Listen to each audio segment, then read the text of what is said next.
नमस्कार दोस्तों, मैं मनीष तोमर अपने YouTube चैनल कक्षा ज्ञान के मंच पर आप सभी का स्वागत करता हूं, हार्दिक अभिनंदन करता हूं। जैसा कि अपने ने पिछले वीडियो में देखा था, अब तक अपने लगातार संविधान के संवैधानिक विकास को पढ़ रहे थे और अपने ने लगभग पृष्ठभूमि से लेकर 1773 का रेगुलेटिंग एक्ट से लेकर प्रारंभ किया था और 1935 के भारत शासन अधिनियम तक अपने ने इसको पूरा पढ़ लिया था। अब 1935 के अधिनियम के बाद एक टॉपिक नया शुरू होता है जिसको कहा जाता है संविधान के निर्माण की प्रक्रिया, या संविधान के निर्माण की प्रक्रिया क्या थी, कैसे थी, उस पर आज हम चर्चा करते हैं। और फिर हम पहुंचेंगे किस पर, कॉन्स्टिट्यूशन असेंबली यानी कि संविधान सभा पर। क्या संविधान सभा थी, कैसे कैसे क्या क्या हुआ। तो सबसे पहले बात करते हैं कि संविधान के विकास की प्रक्रिया। संवैधानिक विकास तो पढ़ लिया था अपने ने, लेकिन संविधान के निर्माण की प्रक्रिया तो चलो देखते हैं। देखिए, हम पढ़ रहे हैं संविधान का निर्माण। संविधान निर्माण की प्रक्रिया।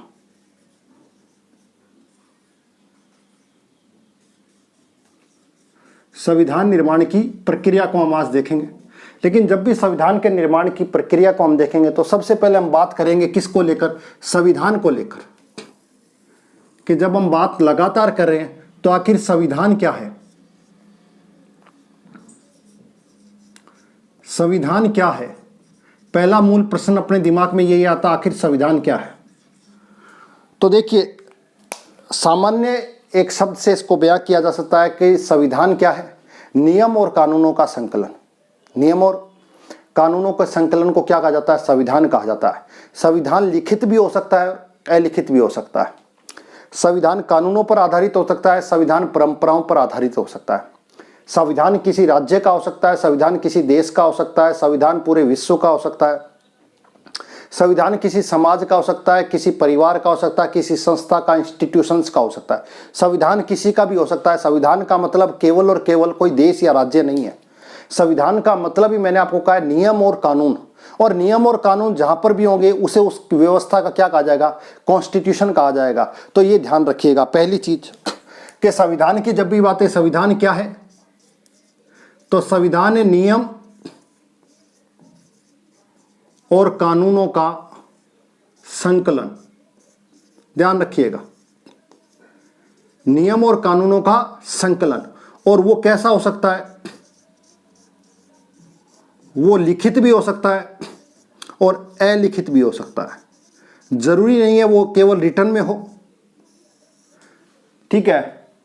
वो रिटर्न में भी हो सकता है और बिना रिटर्न के भी हो सकता है। जैसे हम एग्जाम्पल साधारण तौर पर पढ़ते हो ब्रिटेन का कॉन्स्टिट्यूशन, वो कहीं पर लिखा हुआ नहीं है, ठीक है। तो लेकिन भारत की बात करें तो भारत का संविधान तो क्या है, लिखा हुआ है। तो संविधान क्या है, नियम और कानूनों का संकलन, ठीक है। ध्यान रखिए, लिखित। तो अब संविधान क्या है और क्यों है, आप इस चीज को बताइए। अब कि अगला पॉइंट यही आपके दिमाग में आता है, संविधान क्यों।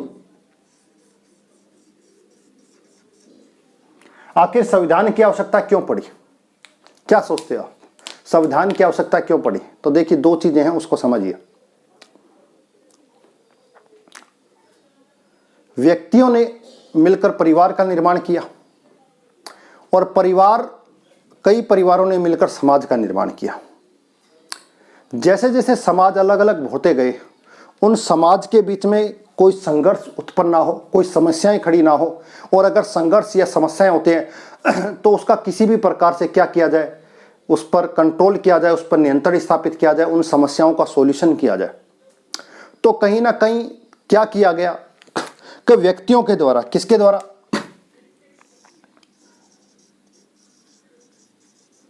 व्यक्तियों के द्वारा निर्माण किसका हुआ, परिवार का। और परिवार के द्वारा निर्माण किसका हुआ, समाज का। और समाज के द्वारा निर्माण किसका हुआ, राज्य का। ध्यान रखिएगा, पहले व्यक्तियों ने मिलकर परिवार का निर्माण किया, परिवार ने मिलकर समाजों का निर्माण किया। और अलग अलग समाजों के अंदर कहीं वर्ग संघर्ष देखने को मिले, कहीं अलग अलग समस्याएं। तो उन वर्ग संघर्षों को, उन समस्याओं को सॉल्यूशन करने के लिए सभी समाजों ने मिलकर किसका निर्माण किया, राज्य का निर्माण किया, ठीक है। और इस राज्य को एक शक्ति दे दी, संपूर्ण प्रभुत्व संपन्न।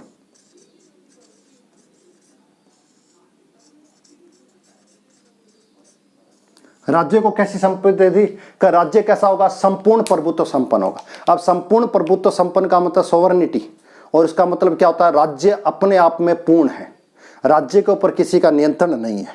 अब समझिए, यहां से कहीं ना कहीं आप चीजों को देखिएगा। संपूर्ण प्रभुत्व संपन्न यानी कि सर्वोच्च है, तो सर्वोच्च है तो इसके ऊपर क्या नहीं है, अंकुश नहीं है। और जब अंकुश नहीं है तो आपको पता है कि जब अंकुश नहीं होगा तो हो सकता है उसके निरंकुश होने की संभावना ज्यादा हो। राज्य अपने अपने निरंकुश हो जाए, वो अपनी मनमर्जियां करने लगे। समझ में आ गई बात? राज्य का मतलब सरकार ले सकते हो, ठीक है। तो वहां पर क्या होगा, कर अपने आप में निरंकुश हो जाएगा, तो किसी पर भी नियंत्रण स्थापित करने की कोशिश करेगा, अपनी मनमानी करने की कोशिश करेगा। जिस पर किसी प्रकार का अंकुश नहीं, वो अपनी सब कुछ चीजों को आजमाने की, लगाने की, थोपने की कोशिश करेगा। पहली चीज राज्य। दूसरा है व्यक्ति। व्यक्ति को छोड़ दिया जाए तो व्यक्ति को क्या चाहिए होती है, स्वतंत्रता। और व्यक्ति भी अपने आप में अपने आप को क्या चाहता है, पूर्ण रूप से स्वतंत्रता चाहता है। कब मेरे पे किसी भी प्रकार का क्या नहीं हो, अंकुश नहीं हो। अब ये भी नहीं चाहता कि मेरे पास किसी प्रकार का अंकुश हो, तो व्यक्ति भी चाहता है कि मैं भी क्या हूं, निरंकुश हो। और व्यक्तियों ने मिलकर परिवार का निर्माण किया, और परिवार ने समाज का, समाज ने राज्य का निर्माण किया, और समाज ने राज्य का निर्माण करके राज्य को शक्ति दे दी।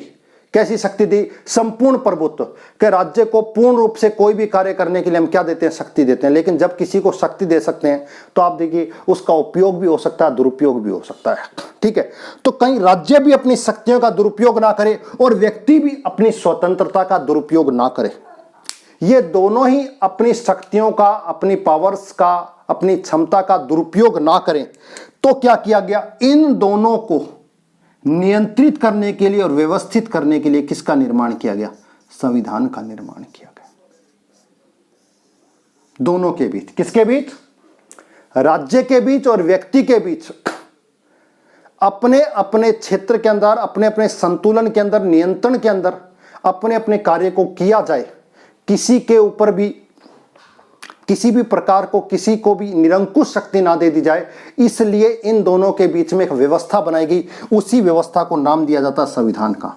संविधान के द्वारा उस व्यवस्था को, सरकार को भी क्या किया जाएगा, नियंत्रित किया जाएगा, और उसके द्वारा व्यक्ति को भी नियंत्रित किया जाएगा। जब दो चीजें हैं, दोनों अपने अपने अधिकार क्षेत्र में, नियंत्रण क्षेत्र में कार्य करेंगी, तो सिंपल सी बात है, किसी भी प्रकार का क्या नहीं होगी, निरंकुशता नहीं आएगी, किसी भी प्रकार की अव्यवस्था नहीं फैलेगी। और जब अव्यवस्था नहीं फैलेगी तो कहीं ना कहीं विकास की प्रक्रिया को आगे बढ़ाया जाएगा। तो आपसे आज से पूछे कि संविधान का निर्माण क्यों हुआ, तो आप बताइएगा संविधान का निर्माण इसलिए हुआ कि राज्य भी अपने आप पर किसी भी प्रकार का अंकुश ना लगाए, निरंकुश ना हो जाए, और व्यक्ति भी अपने आप में निरंकुश ना हो जाए अपनी स्वतंत्रता को लेकर। समझ में आ गया?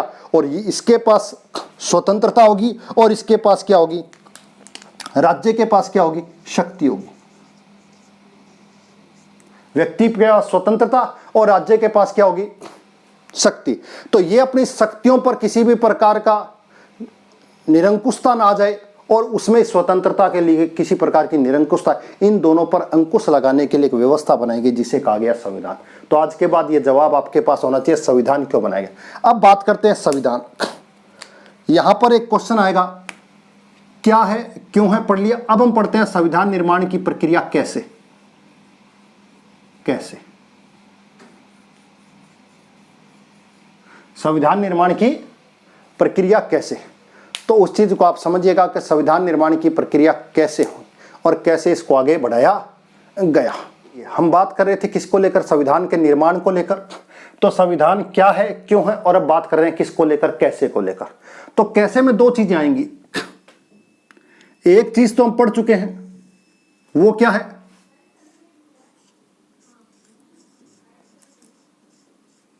वो है विकास, और एक है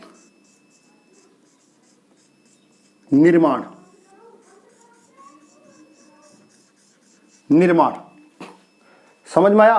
विकास की बात करेंगे, साथ साथ में किसकी बात करेंगे, निर्माण की बात करेंगे। तो विकास तो हम पढ़ चुके हैं, संवैधानिक विकास 1773 एक्ट से लेकर आज तक अपने ने क्या क्या संवैधानिक विकास हुआ। अब बात करें निर्माण को लेकर, किसको लेकर, निर्माण को लेकर। तो निर्माण को लेकर चीजों को समझिए, कुछ की फैक्ट्स की अपने बात करेंगे। सर्वप्रथम बात करें किसकी? तिलक की। तिलक ने सर्वप्रथम क्या दिया? स्वराज्य विधेयक या स्वराज विधेयक जिसे कहा जाता है। सर्वप्रथम क्या लेकर आए? स्वराज विधेयक लेकर आए। भारत में सबसे पहले संविधान की मांग करने वाले भी कौन? बाल गंगाधर तिलक। कुछ दिन पहले ही आपने देखा होगा गणेश चतुर्थी गई है। गणेश चतुर्थी पर गणेश उत्सव कौन सा? तो भारत के अंदर गणेश उत्सव और गणेश उत्सव के साथ साथ शिवाजी उत्सव को प्रारंभ करने वाले व्यक्ति भी कौन? बाल गंगाधर तिलक। पहली बात, गांधी के भारत में आगमन से पूर्व या गांधी को भारत में स्थापित होने से पूर्व भारत में सबसे बड़ा नेता अगर कोई था तो वो कौन थे? बाल गंगाधर तिलक। तो बाल गंगाधर तिलक स्वराज विधेयक लेकर आए और स्वराज विधेयक के अंदर उन्होंने डिमांड क्या करी? स्वराज्य मेरा जन्म सिद्ध अधिकार और मैं इसे लेकर रहूंगा। समझना, अब तक बात चल रही थी सिर्फ आदर्शवादी की और मैंने कहा तिलक गर्मवादी नेता के रूप में जाने थे। उन्होंने कहा स्वराज्य मेरा जन्म सिद्ध अधिकार है और मैं इसे लेकर रहूंगा। रहूंगा का मतलब या तो दे दो और नहीं तो छीन लूंगा। कहीं ना कहीं यहां पर ये जो विचारों में उग्रता आई है, विचारों में गर्मपन आया है, इसी को लेकर इनको गर्म दल के नेता के रूप में जाना जाता है, क्योंकि अपनी मांगों को मनवाने के लिए बाध्य करने पर मजबूर करते थे कि ये आपको करना ही पड़ेगा। तो सबसे पहले भारत के अंदर संविधान की मांग या स्वराज विधेयक के माध्यम से संविधान की मांग करने वाला व्यक्ति कौन? बाल गंगाधर तिलक। उसके बाद महत्वपूर्ण की फैक्ट आता है गांधी। गांधी के द्वारा 1922 में कहा गया भारत का संविधान या भारतीय संविधान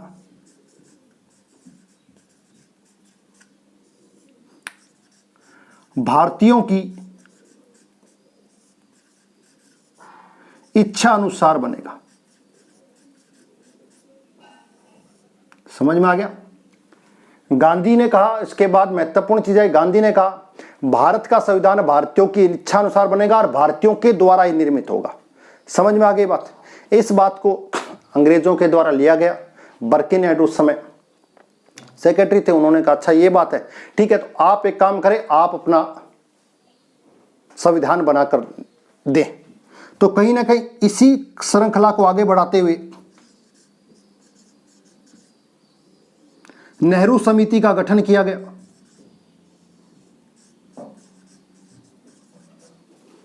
और नेहरू समिति के द्वारा क्या दे दी गई?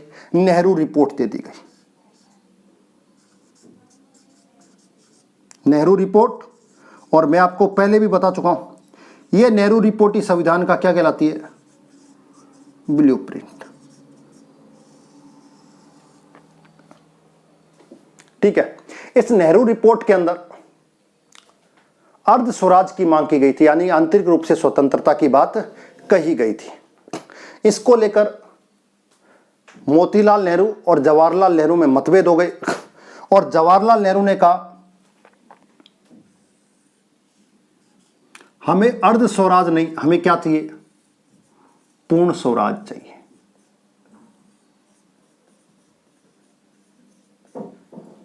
तो जवाहरलाल नेहरू के द्वारा पूर्ण स्वराज की मांग की गई। किसकी मांग की गई?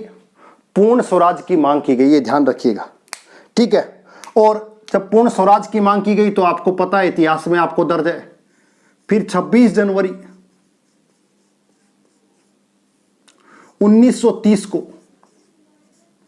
क्या मनाया गया? स्वराज दिवस मनाया गया, पूर्ण स्वराज दिवस मनाया गया। और यह तारीख बाद में आपको इतिहास में महत्वपूर्ण पता भी है, 26 जनवरी। ठीक है, यहां तक हो गई। उसके बाद नेक्स्ट की फैक्ट के रूप में आप देखते हो 1934 M.N. रॉय कम्युनिस्ट नेता थे, कम्युनिस्ट पार्टी के, और ये पहले व्यक्ति माने जाते हैं जिन्होंने संविधान की प्रत्यक्ष मांग की।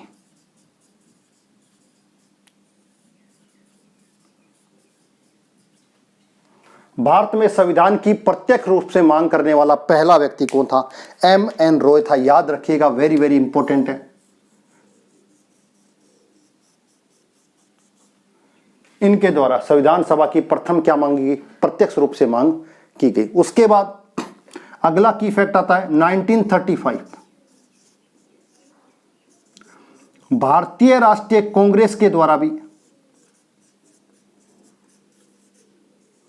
भारतीय राष्ट्रीय कांग्रेस के द्वारा भी किसकी मांग की गई? संविधान सभा की मांग की गई। ठीक है, यह चीज ध्यान रखिएगा। संविधान सभा की मांग की जा रही है कांग्रेस के द्वारा पहली बार। उसी में फिर नेहरू के द्वारा कहा गया वयस्क मताधिकार की मांग की गई। किसकी? वयस्क मताधिकार की मांग की गई। तो यहां तक व्यवस्थाएं चल रही थी, लगातार डिमांड चल रही थी। लगातार क्या चल रही थी? डिमांड चल रही थी। उसके बाद आगे का घटनाक्रम अभी पढ़ते हैं, अपने पहले चीजों को समझते हैं वापस पुणे से, फिर अब मैं आगे की चीजें बताऊंगा।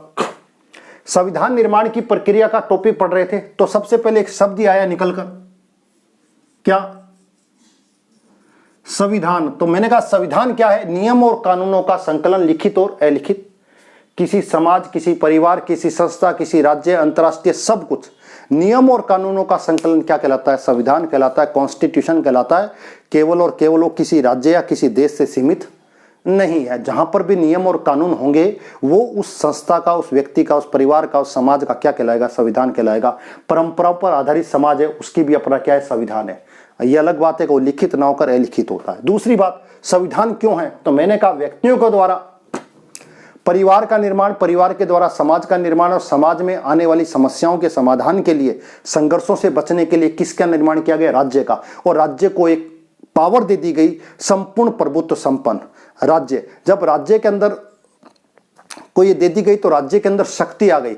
लेकिन राज्य अपनी शक्तियों का उपयोग करे या दुरुपयोग करे, कहीं ना कहीं राज्य पर क्या लगाना पड़ेगा? अंकुश। नहीं तो राज्य क्या हो जाएगा? निरंकुश। और वैसे ही व्यक्ति भी, हर व्यक्ति दुनिया में आया, प्रकृति में आया, वो क्या चाहता है? स्वतंत्रता। और वो ज्यादा से ज्यादा स्वतंत्रता चाहता है। लेकिन मैंने कहा स्वतंत्रता भी, कोई भी चीज हो, वो हमेशा क्या होती है? नियंत्रण में रहती है तो ज्यादा अच्छी रहती है। तो कहीं ना कहीं वो भी अपनी स्वतंत्रता का दुरुपयोग ना करे, निरंकुश ना हो जाए स्वतंत्रता के माध्यम से। तो उस व्यक्ति को अंकुश लगाने की और उस सर्वोच्च व्यवस्था को, उस राज्य को या उस सरकार को या उस व्यवस्था पर अंकुश लगाने के लिए, दोनों के बीच में संतुलन स्थापित करने के लिए कि कोई भी अपनी पावर्स का दुरुपयोग ना करे, कोई भी अपने अधिकार का दुरुपयोग ना करे, उन दोनों के बीच में एक व्यवस्था बनाई गई जिसे कहा जाता है संविधान। समझ में आ गई बात? संविधान सभी के लिए होता है। ठीक है, ये ध्यान रखिएगा। फिर संविधान के निर्माण की प्रक्रिया कैसे हुई? तो कैसे में दो चीज आती है, एक तो होता है विकास और एक होता है निर्माण। ठीक है, अपने ने बात करी विकास की। किसकी? विकास की। तो विकास को हम लगातार पढ़ चुके हैं, आपने पहले भी पढ़ा है। तो विकास के अंदर हमने क्या पढ़ा था? 1773 से 1935 ये अपने महत्वपूर्ण क्या पढ़े थे? एक्ट पढ़े थे। तो विकास का पैमाना था। फिर निर्माण की बात करते हैं तो आपको सभी को पता है संविधान का निर्माण संविधान सभा ने किया था, कॉन्स्टिट्यूशन असेंबली ने किया था। लेकिन वो कॉन्स्टिट्यूशन असेंबली सीधी तो बन नहीं गई, कहीं ना कहीं उसकी कोई ना कोई डिमांड कही होगी, कुछ ना कुछ क्षेत्रों में उसको कहा गया होगा, तभी जाकर वो आगे बनी होगी। तो वो जो निर्माण है वो कैसे हुआ? तो सबसे पहले तिलक, उसके बाद गांधी के बाद नेहरू समिति। नेहरू समिति ने क्या दी? नेहरू रिपोर्ट। नेहरू रिपोर्ट ने क्या किया? ब्लूप्रिंट। उसके बाद जवाहरलाल नेहरू के द्वारा पूर्ण स्वराज की मांग। और उसके बाद मैंने कहा था आपको M.N. रॉय, जिसके द्वारा प्रत्यक्ष तौर पर मांग की गई। उसके बाद भारतीय राष्ट्रीय कांग्रेस ने भी क्या कर दी? संविधान सभा की मांग कर दी। और साथ साथ में जवाहरलाल नेहरू ने वयस्क मताधिकार के भी इसमें शामिल कर लिया गया। यहां तक अपने ने चीजें पढ़ ली। इसके बाद अब क्या होता है उसको समझिए। उसके बाद क्या होता है? एक अगस्त प्रस्ताव लाया जाता है लॉर्ड लिनलिथगो के द्वारा, और उस प्रस्ताव के माध्यम से क्या किया जाता है? कॉन्स्टिट्यूशन, जितनी भी प्रांतीय जो सरकारें होती है, मैंने आपको एक आर्टिकल बताया था 1935 के अधिनियम में 93, उसके माध्यम से सभी जो राज्य की सरकारें होती है उनका प्रशासन कहीं ना कहीं अपने हाथ में ले लिया जाता है। समझेगा? जिसका कांग्रेस के द्वारा क्या किया जाता है? विरोध किया जाता है, पहली बात। दूसरा क्या किया जाता है? कि विश्व युद्ध शुरू हो गया था, सेकेंड वर्ल्ड वार, और सेकेंड वर्ल्ड वार में भी भारतीयों को शामिल कर लिया गया कि भारत भी युद्ध में क्या है, शामिल है, जबकि इसमें किसी से भी चर्चा नहीं की गई, कांग्रेस से भी पूछा नहीं गया।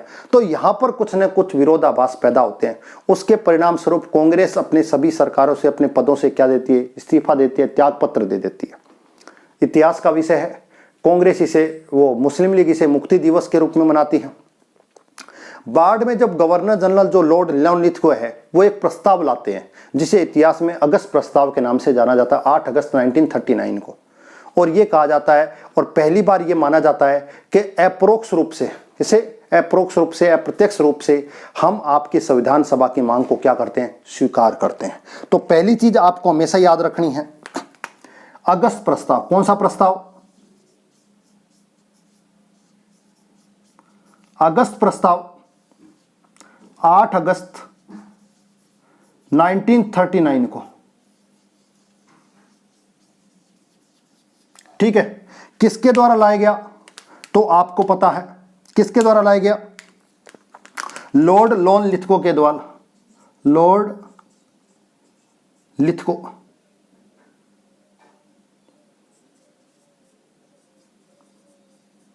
लिथगो के द्वारा लाया गया, और पहली बार संविधान सभा की मांग को स्वीकार कर लिया। संविधान सभा की मांग क्या कर ली, स्वीकार कर ली साहब। अपरोक्ष रूप से संविधान सभा की मांग को क्या कर लिया गया, स्वीकार कर लिया गया। ये सारी चीजें मैंने आपको बता चुका हूं, इन सारी चीजों को आपने पढ़ लिया है। अब जो भी कुछ मैंने बताया उसको थोड़ा सा विस्तृत उस पर चर्चा करते हैं और देखते हैं क्या क्या हुआ था। तो थोड़ा सा इंतजार करिए। जो कुछ भी मैंने आपको बताया है अब उसको थोड़ा सा लिखकर और आपको समझा देता हूं, जिससे आपको चीज़ें और ज़्यादा अच्छे से समझ में आ जाएंगी। फिर आपको किसी एग्जाम के अंदर कुछ और एक्स्ट्रा पढ़ने की आवश्यकता नहीं पड़ेगी। तो देखिए, अगस्त प्रस्ताव की बात करते हैं। किसकी? अगस्त प्रस्ताव। नाम से ही आपको पता चल गया होगा, अगस्त प्रस्ताव यानी कि वो प्रस्ताव जो अगस्त महीने में लाया गया। इस कारण इसे क्या कहा जा रहा है, अगस्त प्रस्ताव के नाम से जाना जा रहा है। इसको देखिए,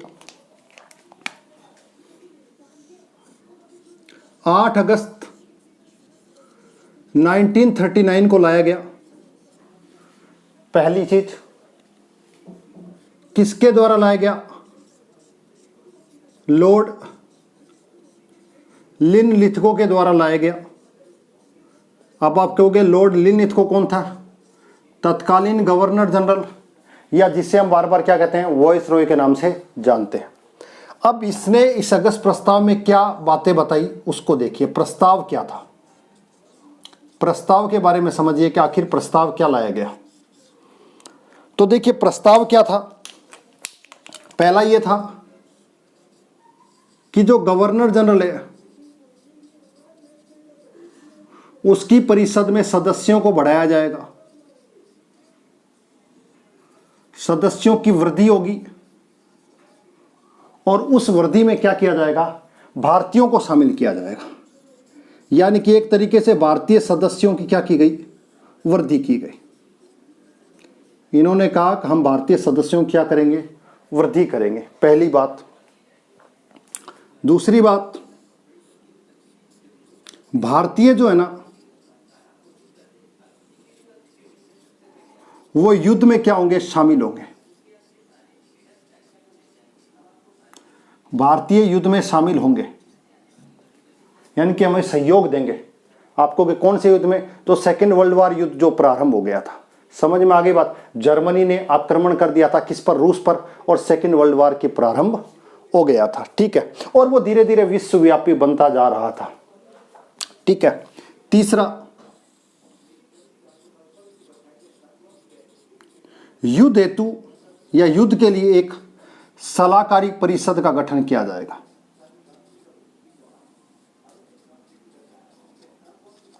सलाहकारी परिषद का क्या किया जाएगा, गठन, जो युद्ध में जो कुछ भी हो रहा है युद्ध में, कैसे शामिल होंगे, क्या नहीं होंगे, उस पर सलाह मशवरा करेगी, एडवाइजरी देगी। तो इस प्रकार की एक काउंसिल या कमेटी का गठन किया जाएगा। और जो सबसे महत्वपूर्ण थी, युद्ध के बाद संविधान सभा का गठन किया जाएगा। वेरी वेरी इंपॉर्टेंट, संविधान सभा का गठन किया जाएगा।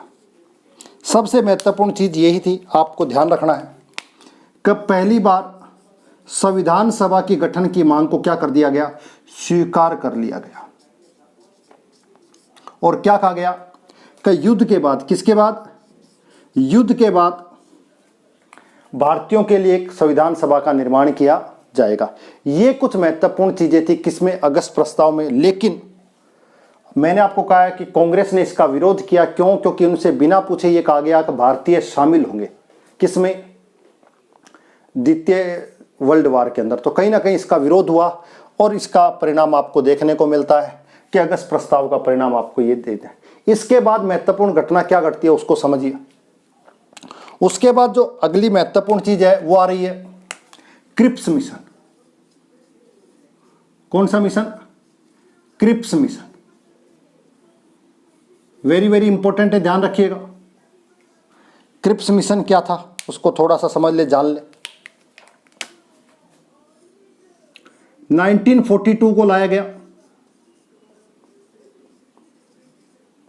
मार्च में, लगभग 11 मार्च के आसपास इसको माना जाता है।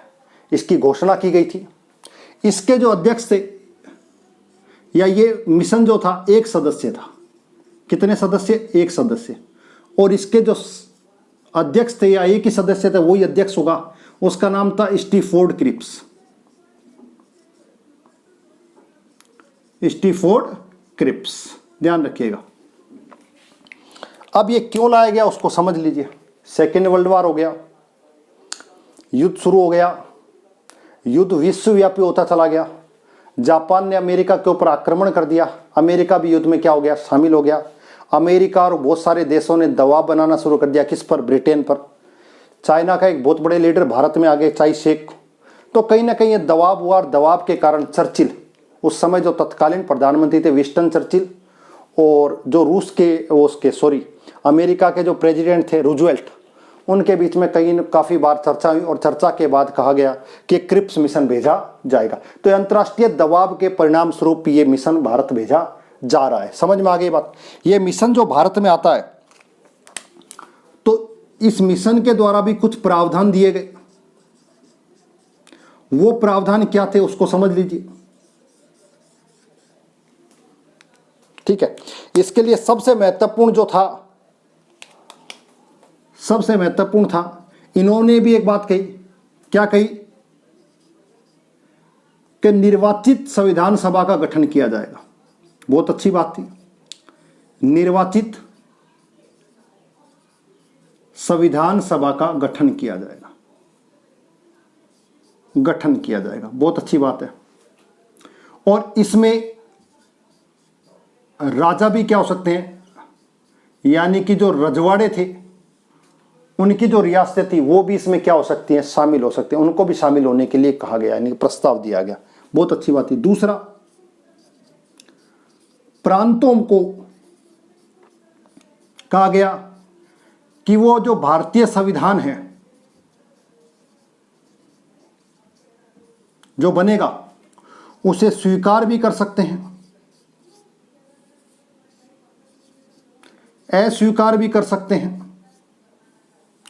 और अपना अलग से क्या बना सकते हैं, संविधान भी बना सकते हैं। समझिए, बहुत जबरदस्त चीज है। कहीं ना कहीं डिवाइड करने की कोशिश हो रही है। प्रांतों को यह अथॉरिटी दे जा रही है कि वो जो संविधान बनेगा आप उसमें शामिल भी हो सकते हो, उससे पृथक भी रह सकते हो, अपने द्वारा नया अलग से अपना संविधान भी बना सकते हो, और आवश्यकता पड़ी तो आप ब्रिटिश सरकार के द्वारा, ब्रिटिश सरकार से अलग से क्या कर सकते हो, संधि भी कर सकते हो, अलग से संधि भी कर सकते हो। समझिए, बहुत जबरदस्त चीज थी। कहीं ना कहीं ये जो महत्वपूर्ण चीज थी, प्रांतों को भारतीय संविधान स्वीकार करने या अस्वीकार करने या अलग से संविधान के निर्माण का अलग ये अथॉरिटी देगी, तो कहीं ना कहीं कांग्रेस ने इसका जबरदस्त विरोध किया और कहा कहीं ना कहीं आपका जो मंशा है वो मंशा ऐसी है कि कहीं ना कहीं इसमें पाकिस्तान का हमको रूप दिखाई दे रहा है। मुस्लिम लीग ये कह रही है कि सारी तो चर्चा आपने कर ली, लेकिन कहीं पर भी आपको मुस्लिम या पाकिस्तान की बात नहीं कही, तो कहीं ना कहीं मुस्लिम लीग ने भी इसका विरोध कर दिया। तो एक तरीके से क्या हो गया, असफल हो गया। समझ में आ गया। और आपको पता है गांधी के द्वारा, किसके द्वारा, गांधी के द्वारा गया ऐसा चेक है जिसकी दिनांक निकल चुकी है, पोस्ट डेटेड चेक की संज्ञा दी थी इसको। समझ में आ गया, किसको, क्रिप्स मिशन को। जब ये क्रिप्स मिशन चला गया तो आपको पता है इसके तुरंत बाद कांग्रेस ने अपना एक बहुत महत्वपूर्ण मूवमेंट शुरू किया जिसे भारत छोड़ो आंदोलन या अगस्त क्रांति के नाम से भी जाना जाता है। लगभग 1 साल तक वो चला। उसके बाद नई जो चीज आई निर्माण में, वो सबसे महत्वपूर्ण एक और चीज है, उसको देखिए वो क्या थी। उसको कहा जाता है CR फार्मूला। CR फार्मूला, आप कहोगे CR फार्मूला क्या है, वही 1944 और किसके द्वारा लाया गया, चक्रवर्ती राजगोपालचारी।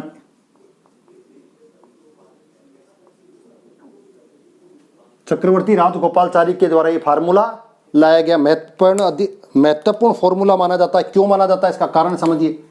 अब इसमें क्या प्रावधान थे, क्या बात कही गई। तो पहली बार इसने कहा गया कि उत्तर पश्चिम के जो क्षेत्र हैं और साथ साथ में उत्तर पूर्व के जो क्षेत्र हैं जहां पर मुस्लिम बहुमत,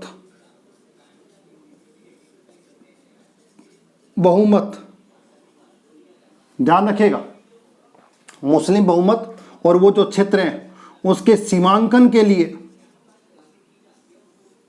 एक कमीशन बनाया जाएगा।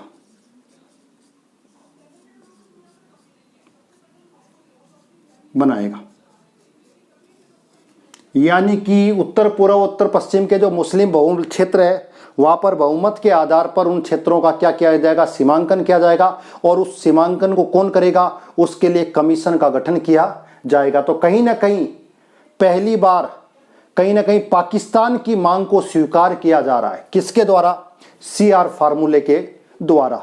CR फार्मूले का मतलब चक्रवर्ती राजगोपालचारी ने जो फॉर्मूला या सूत्र दिया उसके आधार पर यह बात मानी जा रही है कि चक्रवर्ती राजगोपालचारी ने अपने फॉर्मूले में पाकिस्तान की मांग को कहीं ना कहीं स्वीकार कर लिया था। उसका एक कारण यह था। दूसरा कारण यह था कि जो मुस्लिम क्षेत्र है वहां पर क्या किया जाएगा, वयस्क मताधिकार के आधार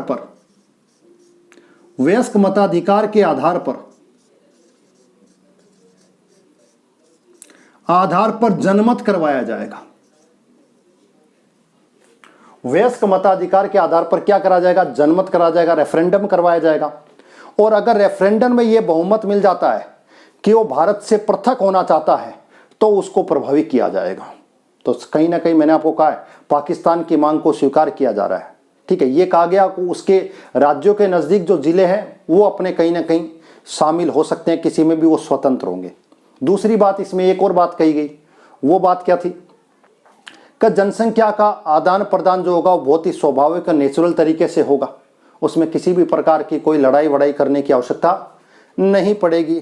तो ये कुछ ना कुछ यहाँ पर चीजें कही जा रही है, तो आपको दिखाई दे रहा है कुछ ना कुछ यहाँ पर प्रावधान किए जा रहे हैं। दूसरा, ये सब चीजें तभी मानी जाएंगी जब भारत को ब्रिटेन क्या कर दे, स्वतंत्र कर दे।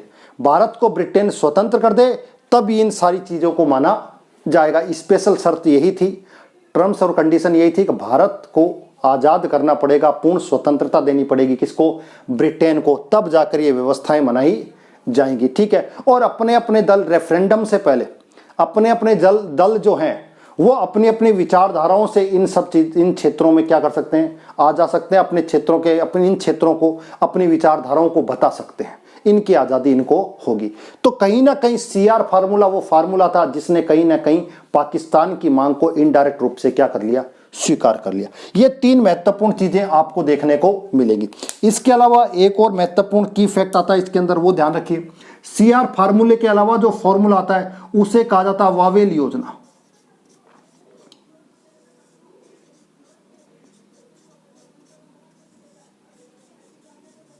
वावेल योजना आपको पता है 1945 के अंदर लाई गई, किसके द्वारा, लॉर्ड वावेल के द्वारा, क्योंकि लॉर्ड वावेल उस समय क्या थे, वही गवर्नर जनरल।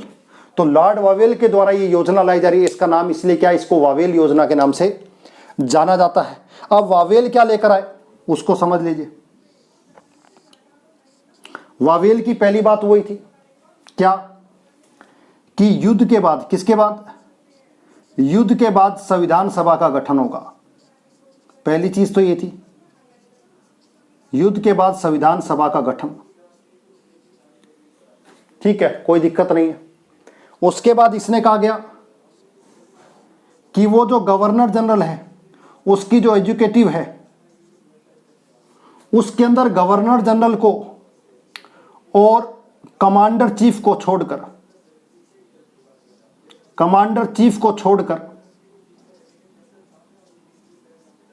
बाकी सभी क्या होंगे, भारतीय होंगे। बाकी सभी भारतीय होंगे, पहली बात। दूसरी बात इसने और कही, वो क्या कही, हिंदू और मुसलमान बराबर होंगे, हिंदू और मुस्लिम की संख्या क्या होगी, बराबर होगी। कहीं ना क्या होगी, बराबर होगी। ये बात भी इस फॉर्मूले में कही गई। उसके अलावा भारत छोड़ो आंदोलन में जो भी गिरफ्तार हुए हैं उन्हें क्या किया जाएगा, रिहा किया जाएगा। और इन सब के लिए एक शिमला सम्मेलन बुलाया जाएगा। कौन सा सम्मेलन, शिमला सम्मेलन बुलाया जाएगा। इसी में यह बात कर दी गई कि शिमला सम्मेलन होगा।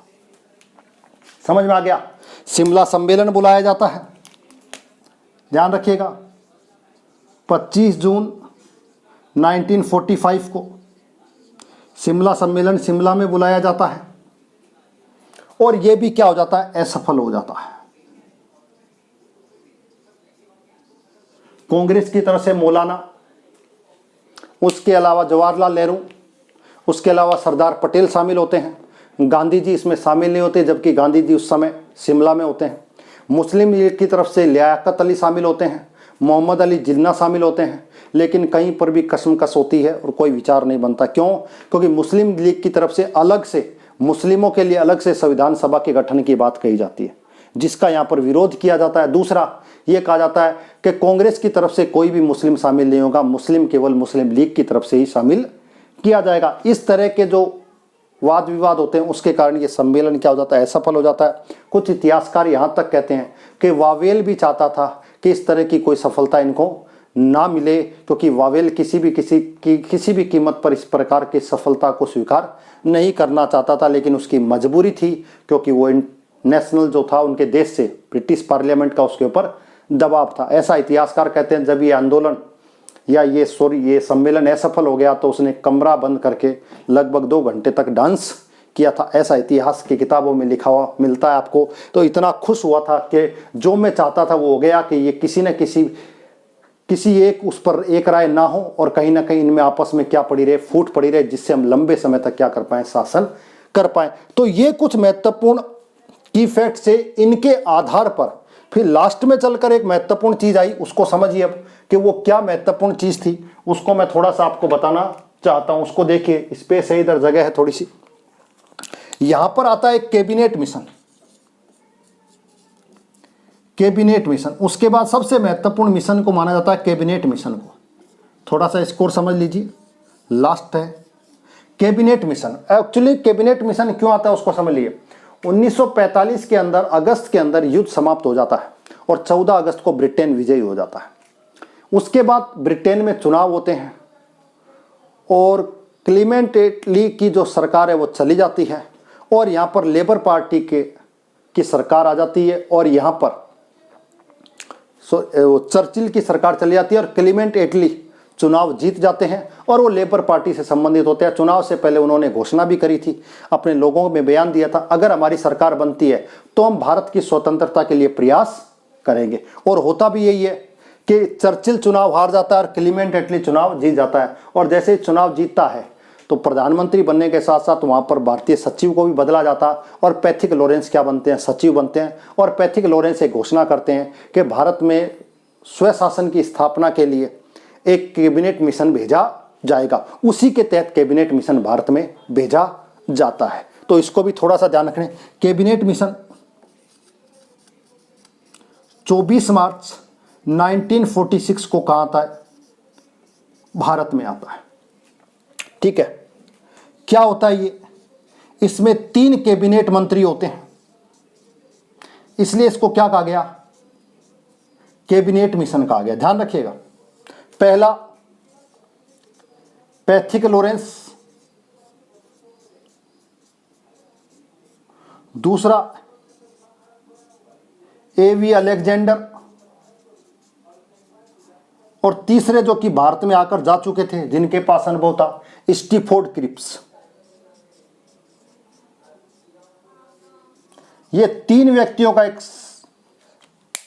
कमीशन होता है जो कि भारत में आता है और इसके अध्यक्ष कौन है? Pethick Lawrence. और मैंने कहा पैथिक लॉरेंस उस समय कौन थे? इंडियन सेक्रेटरी माने जाते हैं। ये चीज आपको ध्यान रखें। ये 3 आते हैं और भारत में ये एक अच्छी योजना लेकर आते हैं और इस योजना को सभी स्वीकार करते हैं। कांग्रेस स्वीकार कर लेती है, अंशतः कुछ छोटे मोटे इश्यू होते हैं लेकिन उसके बाद भी ये स्वीकार कर ली जाती है। मुस्लिम लीग इसको प्रारंभ में स्वीकार नहीं करती लेकिन बाद में उसको स्वीकार कर लेती है। लेकिन इतना ज़्यादा, मैंने कहा, विरोधाभास हो चुका होता है, इतना ज़्यादा विवाद की स्थिति पैदा हो जाती है कि लास्ट में जाकर भारत का पाकिस्तान के रूप में क्या होता है? विभाजन। अब ये जो कैबिनेट मिशन भारत में आता है, इसके 2 महत्वपूर्ण कार्य होते हैं। कितने कार्य? 2। एक कार्य है, ध्यान रखिएगा, इंपॉर्टेंट बता रहा हूं, एक कार्य है अंतरिम सरकार का गठन, पहली चीज। और दूसरा है संविधान सभा के लिए, संविधान सभा हेतु सदस्यों का निर्वाचन। सदस्यों का निर्वाचन यानी कि एक तरीके से किसका निर्माण किया जाए? संविधान सभा का निर्माण किया जाए। ये 2 महत्वपूर्ण काम होते हैं किसके? कैबिनेट मिशन के। 2 काम, अंतरिम सरकार का गठन करना, जो कि देश की आज़ाद जब तक होगी, स्वतंत्र होगी, तब तक उसकी सरकार नहीं बनेगी, तब तक वो एज ए सरकार के रूप में क्या करेगी? गवर्नमेंट के रूप में काम करेगी, इंटरिम गवर्नमेंट के रूप में। और दूसरा, संविधान सभा, जो संविधान जो लोग बनाएंगे उसके लिए कॉन्स्टिट्यूशन असेंबली होगी और उस असेंबली में लोग कैसे चुनकर आएंगे उसके लिए व्यवस्था की गई। और संविधान सभा के लिए क्या किया गया? सदस्यों का निर्वाचन। ये निर्वाचन डायरेक्ट ना होकर कैसा था? इनडायरेक्ट था। कुछ लोग इसमें इलेक्ट थे, कुछ लोग इसमें नॉमिनेट थे, जनसंख्या के आधार पर करा गया था। और ये कहा गया कि एक बड़े से देश के अंदर डायरेक्ट चुनाव कराना संभव नहीं है, इसलिए इनडायरेक्ट रूप से चुनाव की व्यवस्था की गई। और इस तरीके से संविधान सभा का चुनाव हुआ और फिर वो अलग अलग सदस्य चुनकर आए और फिर अलग अलग कमेटियों का गठन हुआ, उनको अलग अलग काम दिए गए और इस तरीके से भारत के संविधान का क्या होता है? निर्माण होता है। तो अगला जो टॉपिक इसके बाद पढ़ेंगे वो पढ़ेंगे संविधान निर्माण। ये मैंने कहा था संविधान निर्माण की प्रक्रिया की बात कर रहे हैं। अगला जो चैप्टर होगा वो होगा संविधान निर्माण, कैसे हुआ, क्या क्या उसमें हुआ, क्या क्या उसमें लोग शामिल थे, कैसे कैसे थे, उन्होंने किस प्रकार से संविधान का निर्माण किया। तो मैंने कहा जो टॉपिक अपना चल रहा था उसको समझिए। संविधान निर्माण की प्रक्रिया को अपने ने प्रारंभ किया था और कहा बाल गंगाधर तिलक से वो व्यवस्था चलती है जहां पर स्वराज की मांग की गई। किसकी मांग? स्वराज की मांग की गई तिलक के द्वारा। तिलक के बाद गांधी आते हैं। गांधी के बाद एम.एन. रॉय आते हैं, गांधी के बाद नेहरू आते हैं, नेहरू समिति आती है, नेहरू रिपोर्ट आती है, उसके बाद एम.एन. रॉय आते हैं, फिर कांग्रेस के द्वारा स्वीकार की जाती है, फिर वयस्क मताधिकार की बात आती है, उसके बाद अगस्त प्रस्ताव आता है, अगस्त प्रस्ताव के बाद क्रिप्स मिशन आता है, क्रिप्स मिशन के बाद सीआर फॉर्मूला आता है, सीआर फॉर्मूले के अलावा वावेल योजना आती है, वावेल योजना के तहत शिमला सम्मेलन बुलाया जाता है और शिमला सम्मेलन के बाद द्वितीय विश्व युद्ध समाप्त हो जाता है, सरकार बदल जाती है, एटली प्रधानमंत्री बन जाते हैं, लेबर पार्टी को उदारवादी नेता होते हैं, भारत में कहीं ना कहीं स्वशासन की स्थापना के प्रयास करते हैं। उसी के तहत एक कैबिनेट मिशन भेजा जाता है, 3 सदस्यीय कैबिनेट मिशन होता है और जिसके 2 काम होते हैं, एक अंतरिम सरकार का गठन करना और साथ साथ के अंदर संविधान सभा के सदस्यों के लिए निर्वाचन की व्यवस्था करना। और कहीं ना कहीं इसकी मांग को स्वीकार कर लिया जाता है। तो भारत के अंदर क्या होता है, अंतरिम सरकार का गठन होगा एक साथ में और दूसरी तरफ पर संविधान सभा के सदस्यों का चुनाव होगा। इस अंतरिम सरकार के अंदर मुस्लिम लीग प्रारंभ में शामिल नहीं होगी लेकिन बाद में शामिल होगी और जब बाद में शामिल होगी तो महत्वपूर्ण पदों को अपने पास ले लेगी, जिसमें महत्वपूर्ण पद होता है वित्त मंत्रालय का, किसका, और वो अंतरिम सरकार को काम करने नहीं देते। उसका एक ही उद्देश्य होता है किसी भी प्रकार से भारत का क्या किया जाए, विभाजन किया जाए और उसके परिणाम स्वरूप भारत का विभाजन हो जाता है। अलग से कॉन्स्टिट्यूशन उनकी असेंबली बन जाती है, अलग से हमारी बन जाती है, हमारी पहले ही बन चुकी होती है। उसके अंदर जब मुस्लिम या पाकिस्तान का बंटवारा हो जाता है तो उसमें सीटों की संख्या क्या हो जाती है, घट जाती है। आज की स्थिति आपको यही देखने को मिलती है। तो अपने ये महत्वपूर्ण चीज़ें पढ़ी, इसके अलावा आपको कुछ ज़्यादा पढ़ने की आवश्यकता नहीं है क्योंकि जितनी भी महत्वपूर्ण चीज़ें थी वो सारी मैं आपको बता चुका हूं। तो आज की क्लास आपको कैसी लगी? अगर अच्छी लगी हो तो इस चैनल को लाइक करें, शेयर करें, सब्सक्राइब जरूर करें। Thank you very much.